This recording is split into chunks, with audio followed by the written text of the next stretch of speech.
Familiares, invitados, sobre todo a los jóvenes con los que he estado estrechamente ligado desde mis tiempos de académico.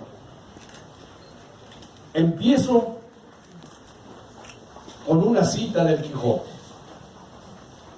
Entre los pecados mayores que los hombres cometen, aunque algunos dicen que es la soberbia, yo digo que es el desagradecimiento. También el insigne Miguel de Cervantes Saavedra puso en voz del caballero de la triste figura otra máxima: de gente bien nacida es agradecer los beneficios que reciben, y uno de los pecados que más a Dios ofenden es la ingratitud. Cicerón sentenció: la gratitud no es solo la más grande de las virtudes, sino la madre de todas las demás.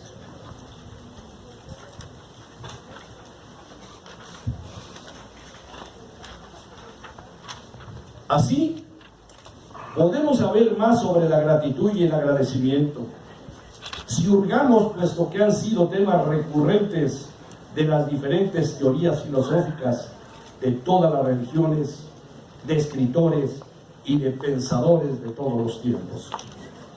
Por ello, agradezco a ustedes el haber acordado este máximo honor, que además recibo con toda la emoción que aflora por todo mi ser pensante. En el trabajo bibliográfico suman 14 obras, en las que hemos participado como recopilador, coautor y autor.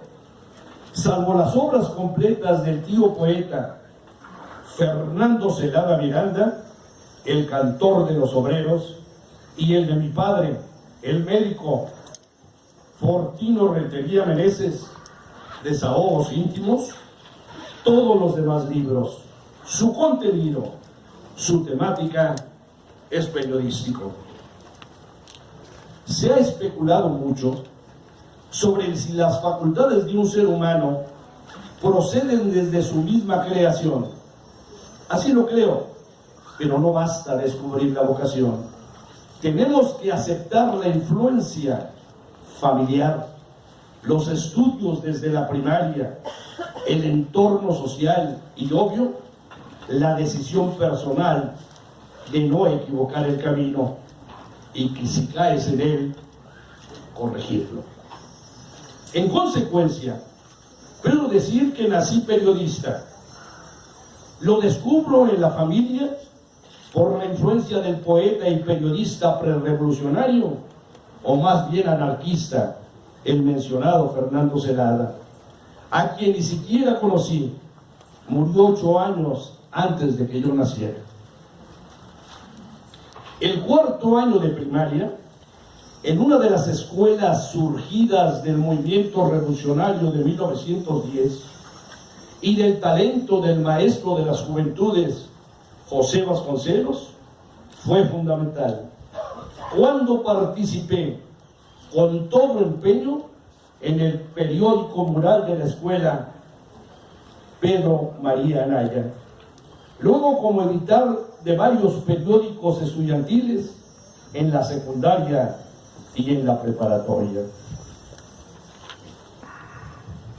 Ya en la carrera, en la Escuela de Periodismo Carlos Septién García, primero permítanme decirles que se me ocurrió crear la primera semana de la comunicación, ahora tan en boga en las escuelas de la materia, como la que ahora nos ha convocado esta ilustre Universidad Internacional.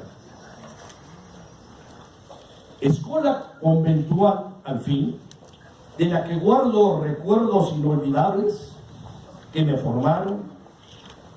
¿Saben qué? Me expulsaron. Según directivos, por comunista. Desde luego, no conocían la frase que se hizo célebre en esas décadas de los 30 a los 70: joven que no es comunista o de izquierda no es joven ni se respeta. Resulta que entre los intelectuales que invitamos a esa primera semana de la comunicación fue el gran filósofo del derecho, el hispano guatemalteco mexicano José Recasens Chiches, quien se permitió decir, después de trazar unas rayas en el pizarrón, para explicar que el árbol genealógico de Cristo, que el nacido en Belén, solo tenía unas cuantas gotas de sangre judía, y eso para que se cumpliera la profecía. Por esa expulsión nació la revista Libertas, que ahora ya en su versión cibernética cumple 62 años, los mismos que tengo de ejercer el periodismo bajo la égida de la verdad y el compromiso con la sociedad. En el primer número de Libertas para todo el mundo, septiembre de 1956, tenía yo 19 años.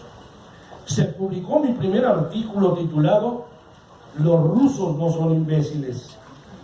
Fue una réplica, un artículo al semanario La Fe, que ahora se llama Desde la Fe, vocero oficial de la Arquidiócesis de México. Excuso decirles el escándalo que armamos, a tal grado que nos mandó llamar el arzobispo primado, Miguel Darío Miranda y Gómez, mismo que nos quiso regañar. Le preguntamos si nos había leído. Honesto contestó que no. Le dimos la revista, leyó algunos párrafos y nos propuso: ustedes no se vuelvan a meter con la iglesia y yo arreglo que regresen a la escuela a terminar la carrera. Cumplió el jerarca. Nosotros como periodistas, desde luego que no. Cuando tenemos que denunciar algo de esa iglesia o de otras, de sus ministros y sacerdotes, como periodistas tenemos que publicarlo o difundirlo. De otra manera, sería traicionar el principio básico del periodismo y de la comunicación. En ese mismo año, ingresamos a la radio, luego a la televisión y a la prensa escrita. En Excelsior Cooperativa por muchos años, fuimos primera plana por nuestro comentario a tiempo, que a la fecha, sin fallar, escribimos y difundimos diariamente. Desde Informex, la primera agencia noticiosa mexicana del respetado licenciado Álvaro Gálvez y Fuentes, el inolvidable bachiller, hoy por hoy, el más grande comunicador de la historia del país, incursioné en las lides gremiales como secretario del Trabajo. Por cierto,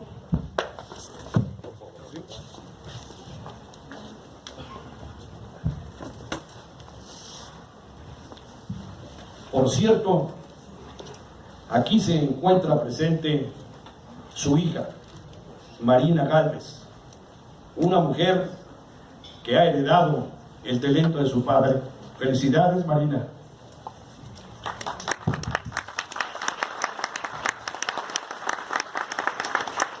Desde entonces, nadie me puede refutar que como director primigenio del Instituto Mexicano de la Radio Imer, de la División Noticias del Núcleo Redonil, de la Dirección de Noticiarios y Comunicación Humana del Grupo ASIR y otros puestos directivos, siempre luché para que mis colaboradores tuvieran los más altos sueldos.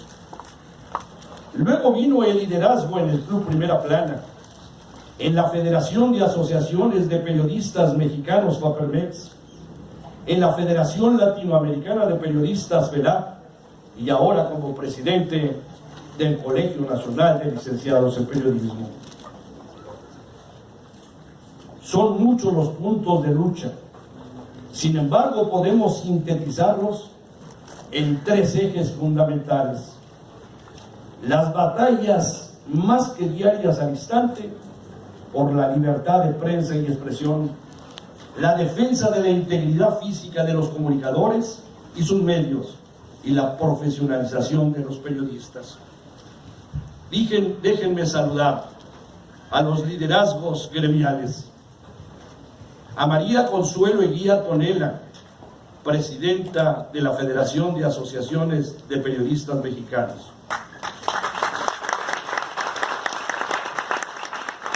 a Teodoro Raúl Rentería Villa y Pablo Rubén Villalobos, de la Asociación de Periodistas y Comunicadores del Estado de Morelos, a Miguel Sánchez Argüelles, de la Asociación del Glifo por la Palabra Libre del Oriente del Estado de México, a José Arroyo Reyes, de la Asociación de Periodistas de Tasco Guerrero, y a Felipe Sánchez, presidente de la Asociación de Periodistas de Oaxaca. Hablábamos de esos tres ejes. En el primer caso, siempre hemos sostenido y sostendremos que sin las libertades primarias no hay convivencia social, no hay democracia, ni hay sentido de nación, ni hay nada.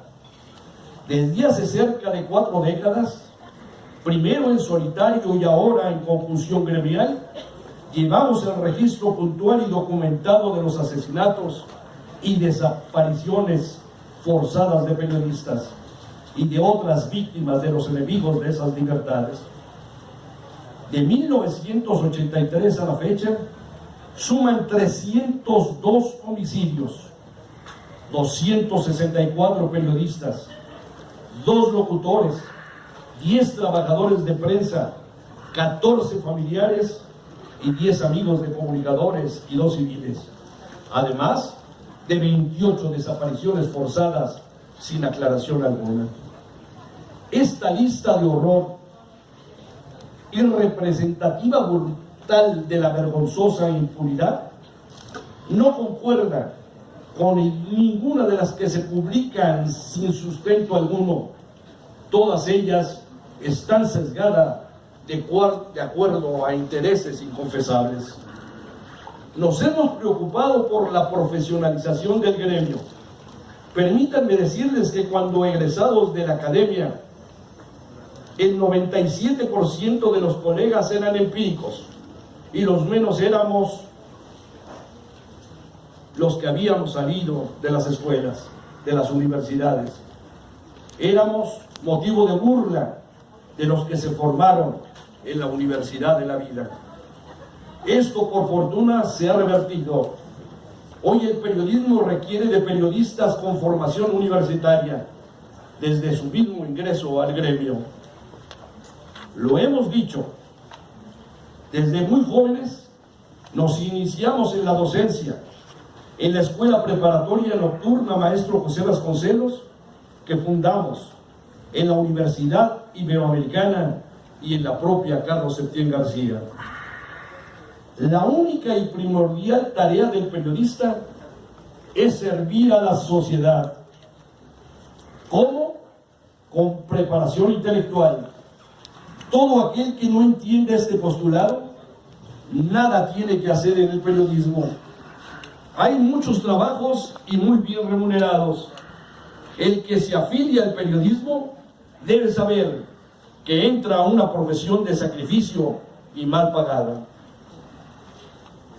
Aquí nuestra cuarta lucha. El periodista en México es el más explotado. Un 95% de los comunicadores no cuentan con contrato de trabajo. Con el eufemismo anglosajón de freelance, solo se les paga al periodista por nota publicada o difundido, no por trabajada. Por consecuencia, no cuenta con seguridad social. De ahí nuestra lucha de crear leyes de seguridad social del periodista en todas las entidades del país. Esta tierra tiene congelada la Ley de Bienestar Social de los Periodistas de Morelos, aprobada por unanimidad en la 51ª legislatura. Desde aquí el llamado a los diputados, en su mayoría de izquierda, para que en congruencia con los ideales que les son propios la promulguen. Estén ciertos que nunca claudicaremos en estas luchas que nos son propias y que las tenemos bien arraigadas. Si el periodismo es una profesión muy riesgosa y mal pagada, pero en serio es el oficio más hermoso del mundo, como decía García Márquez, nosotros agregaríamos, la amamos por peligrosa y apasionante, porque requiere no las 24 horas del día, sino 25. Mi esposa, compañera y cómplice Silvia, me dice en tono coloquial: por lo que he recorrido desde reportero de policía, que no se explica por qué estoy vivo. Hemos lanzado desde la Constitución en el 2002 de la Federación de Asociaciones de Periodistas Mexicanos la agenda pendiente legislativa del periodista. Si lo logramos, si la aprueban los legislativos, seguro que será el mejor blindaje para los periodistas. Punto fundamental de esa agenda es elevar a rango constitucional la garantía del secreto profesional del periodista. Primero lo logramos aquí, en el estado de Morelos, con los líderes de APECOMOR ya mencionados. Luego lo logramos en el estado de Chihuahua. Y finalmente, les quiero decir que ya es garantía constitucional en la Constitución primigenia de la Ciudad de México.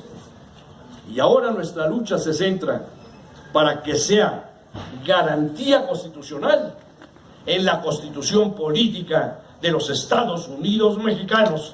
Nos vamos a comprometer en ello y lo lograremos.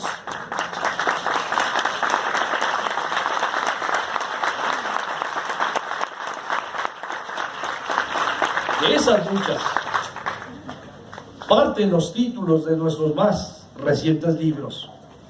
Mi vida son mis amigos, una historia de los noticiarios en México. Y mi vida son nuestras batallas, una historia de las irrestrictas luchas por las libertades de prensa y expresión. Por eso mismo, señor rector Francisco Javier Espinosa Romero, demás miembros del claustro académico, gracias de todo corazón por este doctorado honoris causa. Es el más alto honor académico que hemos recibido, juntamente con el ingreso como académico de número de la Academia Nacional de Historia y Geografía, y haber sido jurado del Premio de Literatura en Lengua Castellana Miguel de Cervantes, más conocido como el Premio Cervantes. Afirmo que la gratitud, el sentido de agradecimiento, es más profundo de lo que hemos dicho. Es un concepto de valor que se fragua en el numen, en el alma, en el espíritu y en el corazón. A todos ustedes, amigos, colegas, a la sociedad a la que he tratado de servir y seguiré en ese esfuerzo, a mi familia toda, que sintetizo en mi compañera Silvia, en los nietecitos Arnao, Gustavo, María Fernanda y María José, en mis hijos colegas Gustavo y Merichel, Teodoro y Jenny, Teddy y Gus, con quienes a mucha honra comparto créditos en nuestra obra bibliográfica. En ese agradecimiento termino diciéndoles que hasta el último aliento de mi vida, y a lo mejor después, seguiré siendo reportero. Por ello afirmo, gracias a la vida, vale la pena vivir la vida, Y parafraseando al poeta nayarita Amado Nervo, les digo: vida, nada me debes. Vida, nada te debo. Vida, estamos en paz. Muchas gracias.